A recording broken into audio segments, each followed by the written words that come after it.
Good evening, everyone. My name is Chloe Tetro, and I am the health coach here in Ready Care. And welcome to this evening's podcast. So, for this evening, I thought we would have a look at something that can tend to show up in odd ways, especially with individuals that are finding particular changes to their behaviors quite difficult. So when people start off on a kind of a journey of wanting to make specific habit, lifestyle, and nutritional changes, sometimes looking at it from a purely behavioral change works a treat for people. And sometimes there's a little bit of resistance that comes up around that.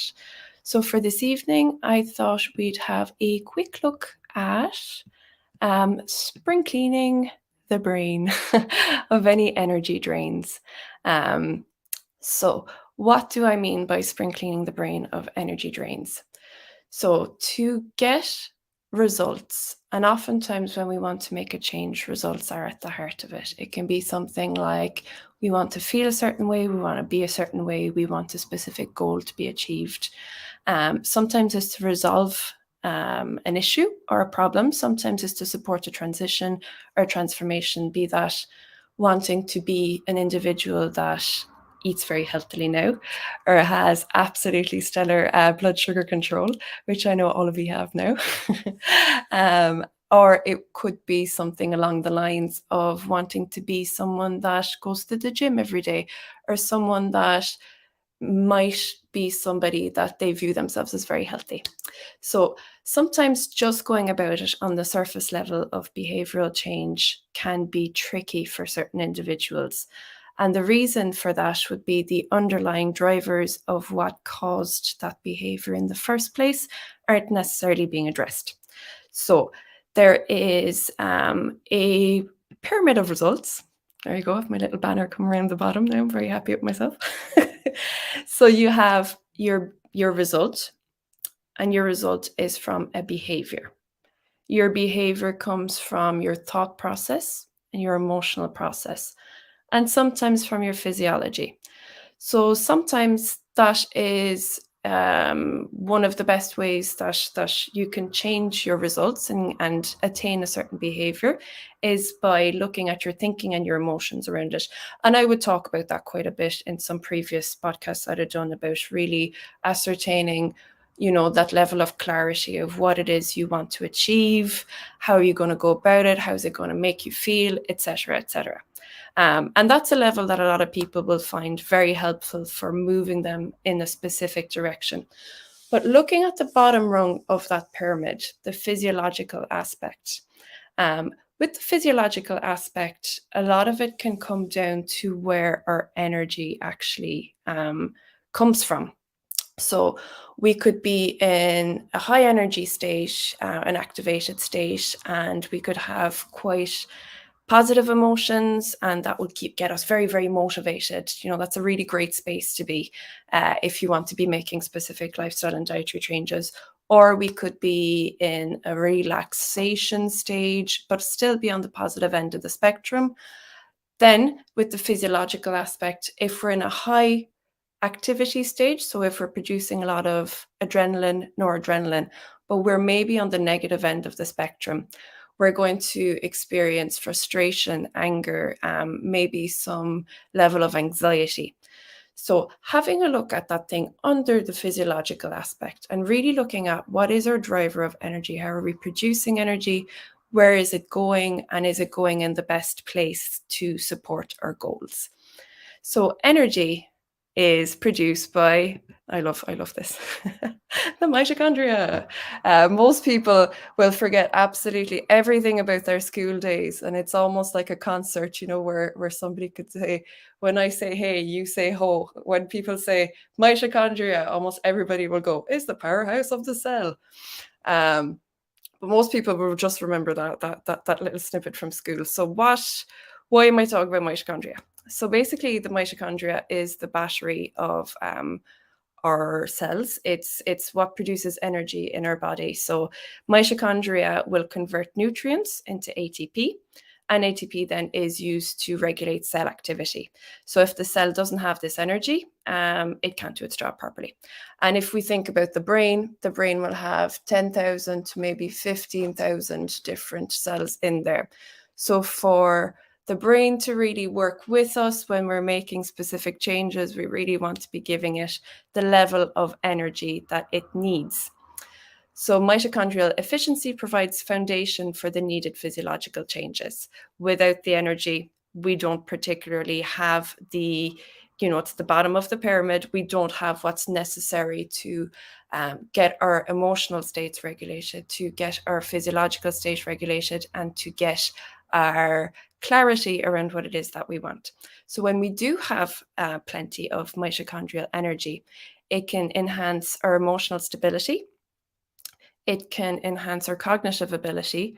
It's easier to self-regulate and get a positive increase in self-directed behavior. So what do I mean by that? So already we have emotional stability, and one of the key factors when we're trying to make dietary changes, for example, is being emotionally stable and able to self-regulate. Because if our emotions are a little bit all over the place, and emotions is a specific trigger for us as an individual, that can offset our grander goals and really get in the way of our results that we're looking to achieve. Same with easier to have cognitive abilities. For example, you're going on a road trip and your energy's been a little bit all over the place. You're a little bit whacked out. And if your cognitive reasoning is a little bit low, you might think, oh, gee, because I'm going on a road trip, I'm all over Duda, and off we go. And all of a sudden you find yourself in, I don't know, let's think of somewhere island off the coast of Ireland with no shop, and you go, I forgot to pack something to eat. All that's available on the island is a chipper. Whoops, kind of scenario. So that's a kind of extreme example, but even having the cognitive reasoning in place is going to really help when you find yourself in scenarios outside of your usual kind of schedule and habit. So let's have a look at what it is that does drain the energy. So environmental factors like artificial light, blue light from screens, whether it be laptops or phones, artificial overhead lights, fluorescent lights, all of those can be a huge drain on our energy. So really limiting our amount of those in the evening, particularly, or taking regular breaks during the day will really help to mitigate any of the energy drain that can come from that. There is environmental toxins and cluttered workspaces. And I'd say everybody on the face of the planet would recognize that up to a point, that working from a cluttered workspace is a huge energetic drain. It doesn't flow as well. You're not able to get into that focus space because of it. So that's environmental factors, but mostly what we'd be looking at is health and mental energy drains. So blood glucose fluctuation, say that 10 times fast, would be a major one in your energy being a little bit all over the place. There's a lot of different mechanics that happen in the body when the blood sugar levels go up and down, and that all has a huge effect on your ability for sustained energy levels. Poor breathing mechanics. So oftentimes, especially when somebody's a little bit stressed, there's a habit of using the top half of the body to breathe. So having that shallow breathing, and shallow breathing really deprives the body of oxygenation throughout, and your cells all rely on good oxygen flow and the release of the carbon dioxide for the energy to be regulated with that. So poor glucose fluctuation, poor breathing mechanics. Lack of movement is a huge one, because movement and exercise has been positively correlated to an uptake in your mitochondria. So the more somebody moves, the more somebody exercises, the more mitochondria they produce, and the better the mitochondria is at producing ATP. So remembering that the mitochondria is at the bottom of our pyramid of results here, getting the mitochondria up is going to be a huge boost to achieving your goals and your results. Poor nutrition would be a huge one in energy drainage. If you think about all the work that your liver has to do, that your intestines have to do to break down food that maybe isn't the best choice. Lots of sugar in the diet, lots of glucose in the diet can really have a drain on it. Um, and inflammation. So long-term inflammation would be a huge physical energy drain. So looking at the mental aspect of it now, the one of the biggest deciding factors in having low energy and energy drains would be decision fatigue. So that can occur when you're met with specific choices and you're not exactly sure what to do. So you end up using an awful lot, because if you remember, your brain uses an awful lot of your body's energy all the time. So if you're in a rumination stage and you're thinking and thinking and thinking, am I going to go for this job or that job? Am I going to do this or that? Decision fatigue is a huge energy zapper. Its cousin, let's say, is continuous lack of clarity. When we don't have clarity with our decision making, when there isn't a particular plan, goal, focal point for our brain to latch onto, we tend to zigzag all over the place, this or that and the other thing. And that's a huge energy drain.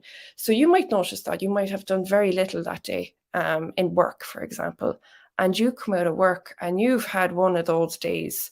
And lots has been thrown at you, lots of big decisions, putting out fires all day. And you come home and you're whacked. You're absolutely energetically donezo.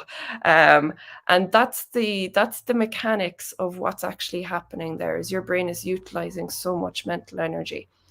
So sleep is another huge factor. Too much sleep, too little sleep. It's a big equilibrium, but really getting good quality sleep is a foundation to making sure that your energy is kept level. So if you are able to look after kind of fundamentals of your environment is as tidy as it can be. Sometimes it's not exactly possible, but as tidy as it can be. Your artificial light is kept to necessity. Your blood sugar levels are kept in balance. Your breathing, you just remind yourself, sometimes even just a little beeper on the phone, remember to breathe deep a few times a day. And you take little movement breaks. And little movement breaks are part of that kind of oxygenation piece, where when you move, not only are you building the mitochondria, but you're also circulating oxygen. So you're feeding all of your cells that bit of energy that they need. Decision fatigue and lack of clarity. I would hone this in, or hammer this home, not hone this in, hammer this home quite a bit, is even if it means at the beginning parts of your day, to make a little bit of a plan as to what it is you want to achieve that day, because then you are able to focus your thoughts on particular tasks. You don't have to mentally juggle everything, which is zapping you constantly. If you have a little written out list of things you want to get done that day, it's a really good way of economizing some energy and trying to get a good amount of sleep. So when you are able to do all of that, some of the benefits that can come from that is, physiologically speaking, if you're thinking about your blood sugar levels being regulated, you're going to benefit from all of the great things that come along with that. And lower body fat, reduce cravings, which some of you guys would already have noticed. When their blood sugars are more regulated, cravings tend to go down a bit. You also get that more consistent degree of energy throughout your day. So you're not getting the ups and downs and the crashes that you might have done when the nutritional aspect wasn't as tight, let's say. You're going to have your stress will be handled a little bit better, improved immunity. Your focus and cognitive ability is going to go up, and you're reducing brain fog. Now, you might see there's a little bit of parallel here between the benefits of the ketogenic diet and some of the things that I'm mentioning here with regards the benefits that you get from higher levels of energy. And that, of course, would go with the ketogenic diet producing more ketones in the body, which are giving the brain a continuous source of energy. So yeah, there's a bit of an overlap with that. So a good tip that I could give people as well, if they are interested in applying this in a kind of sit down practical way, is to do a quick lifestyle analysis. Have a look at where your energy is going the most. And the way that I'd usually go about this, or encourage people to go about this, is bulk out some categories of what needs your attention during the day. So that can be family life, it can be work, it can be exercise, it can be all these different aspects of it. And give yourself a rating out of 10 as to how much of your energy is going into that. You might notice that, let's say, in the evening, a lot of your energy could be going towards something that maybe might not necessarily be the best use of your energy. Or it could be as simple as, once you've sat down on the couch, it's very hard to get back up. Now, that could be because of the day that you've had with all the different energy drains. But is there an amount of energy going into that lack of movement? Is there tweaks that can be made? And with that, I would point maybe to there's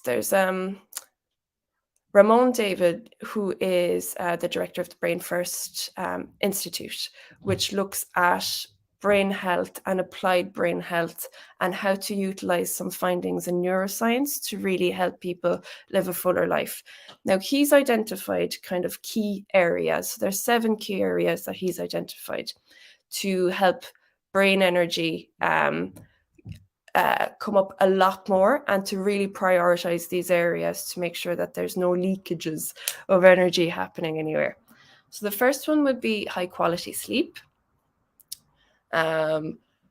We've all heard 7 to 8 hours is an ideal amount to really kind of regenerate the body, going to rest and regeneration. If that's a possibility, aiming for the 7 to 8 hours of sleep is brilliant. Regular movement, we've touched on that. So you're going to have your blood flow, oxygenation. You're also going to be producing more mitochondria. Your nutritious food. So if we're looking at the blood sugar regulation being a key area, we would advocate for lower glucose and lower carbohydrate intake. Lots of nutrients coming from your good greens, berries, getting your vitamins and minerals from that, and really making sure that your body can actually produce what it needs from what we're feeding it. Social time, downtime, focus time, and challenge time. So they can all be kind of broken into kind of more interpersonal aspects. So social time, it's incredibly important to have a degree of socialization as human beings. It can really energize us. Sometimes too much of that can be a difficulty, especially if you're a more introverted person. But really, the literature supports that having a degree of social interactions really energizes us. Downtime, it's a good time for us to switch off. And it's really important that downtime is made sacred almost, because if we're having, inverted commas, downtime, but we're on the phone or checking work emails, or we have lots of really stimulating things happening on in the background, it can really get in the way of that regenerative space. So really giving downtime the amount of I was going to say respect, but maybe that's the wrong word. But really prioritizing the fact that it's really important to have that regenerative space with the downtime. And then focus time and challenge time would be, they'd kind of be sister ideas, insofar as it's important for our brains to have a degree of focus time, that we utilize our brain's activity, bringing up the kind of adrenaline, noradrenaline, which isn't always a bad thing. It's giving us that activation, and marry that with something that's quite challenging for us. So something that demands our attention and challenging. You'd kind of recognize that if you've done little kind of incremental challenges throughout your day. Once you've accomplished them, you feel a good sense of energized, feel good hormones, and that can really help to grow the brain activity and really kind of energize. So to summarize those again, it is high quality sleep, regular movement, nutritious food, social time, downtime, focus time, and challenge time. So to put all of that in summary, one of the best things to do if you do a lifestyle analysis and you're able to see that there are particular areas, maybe even using those 7 to break down and see, are you not particularly getting one of those? Let's say, for example, social time. Is there room in your day with what is feasible to maybe have a phone call with a friend or go for a walk with a friend, so that you're optimizing that time to not only get a little bit of movement, but get that social interaction in as well. Um, and really take stock of your day and see if there are any obvious energy drains that are happening that can be cut out to begin with. What I would say with that is don't try to do too much all at once, because change, as most of us know, change in itself can be a little bit of an energy drain. So take it easy on yourself. Maybe do it week by week, and week by week, just maybe set aside a little bit of time to take stock of how your week has been, what your energy levels have been like. Do you need to focus in a little bit more on a plan, on scheduling? That eliminates some of that kind of indecision, that lack of clarity. That's a very easy space to start, because all you need for that is 10 minutes, a pen and paper. Um, is there parts of your week that you could be honing in on to really cut out energy drains and give yourself more opportunity to produce more of that good mitochondrial energy, be it through food, be it through movement, good quality sleep, a nice chat with a friend, a clean workspace, clean work environment, and getting rid of anything in your week that could be really kind of draining you. So that's me on the old spring clean of the brain. We're working bottom up here. We're working from the mitochondria to the physiological. That's going to help the behavioral aspects through giving ourselves more brain energy to think better, to feel more regulated, and to really utilize some of those positive drivers to give ourselves the best chance at the results that we're looking to get. So that's me. If any of you guys have any questions, please pop them into the old comment section. And I'll be happy to address them. Or if you've had some good results in the last number of weeks that you'd like to share, now is your time. Beverly, I can see you have the link. You've had problems in the past. Yeah, no problem. I'm glad you made it on this evening, Beverly. Lovely to have you on. No. I often feel like, should I be humming a tune for a wait for any comments? No, I don't think there's any more coming in this evening. That's all good. Thank you for tuning in, those that did and those that will be watching back. If you'd like more information on anything that I'd mentioned, just drop me an all email. And we'd love to chat to you more about that. So Andrew will be back next week at the 7:30 slot. In the meantime, have a lovely week and lovely to chat to you.